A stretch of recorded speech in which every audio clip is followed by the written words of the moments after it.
Here in Washington, people know Robert Griffin III for his electric years on the football field, but ahead of Memorial Day, he's focused on another passion, honoring military families and fallen service members.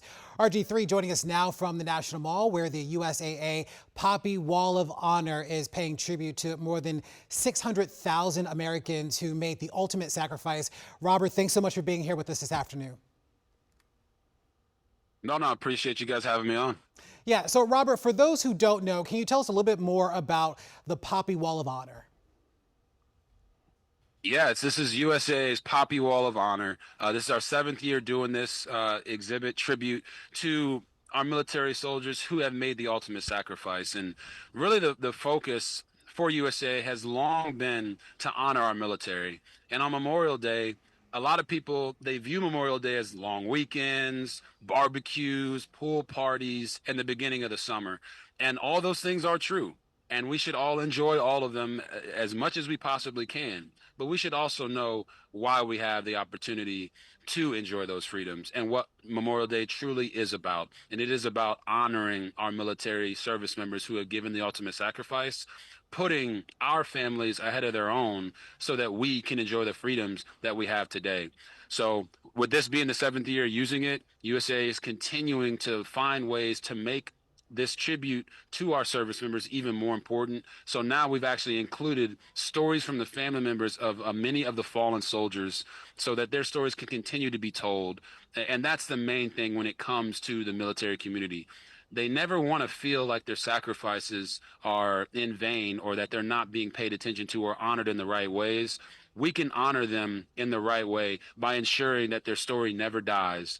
I know you probably know this, Larry, but there is a saying in the military community that no soldier's ever left behind.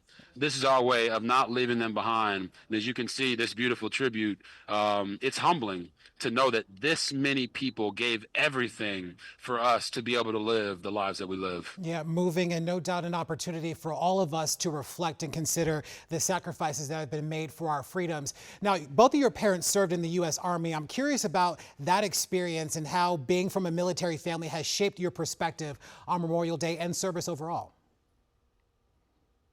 Yeah, it means everything.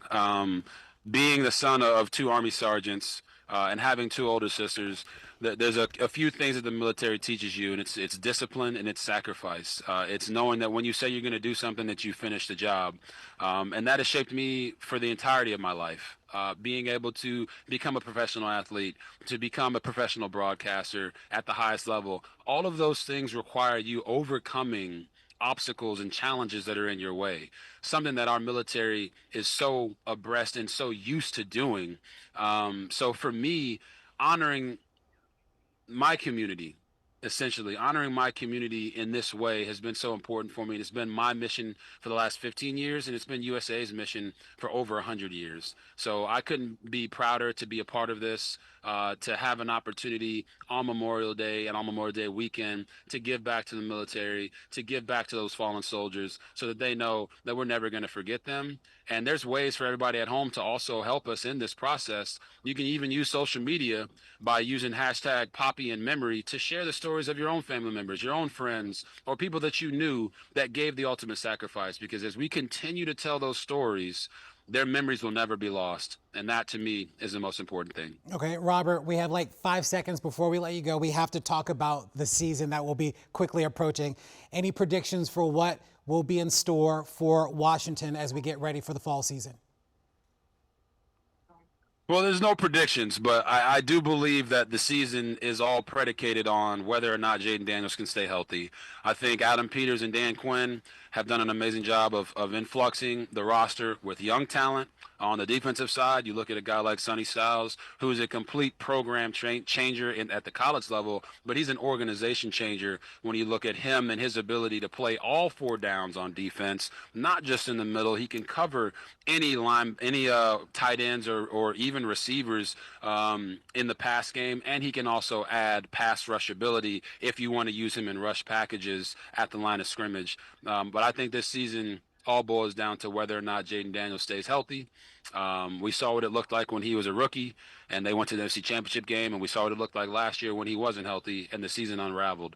They got to do everything they can to keep him healthy, and I know in talking to his mom that he is doing everything that he can do to make sure that he is ready to go the full gambit this year and really put the Washington Commanders back on the map. All right, we'll have to leave it there. Robert, good to see you. Thank you so much.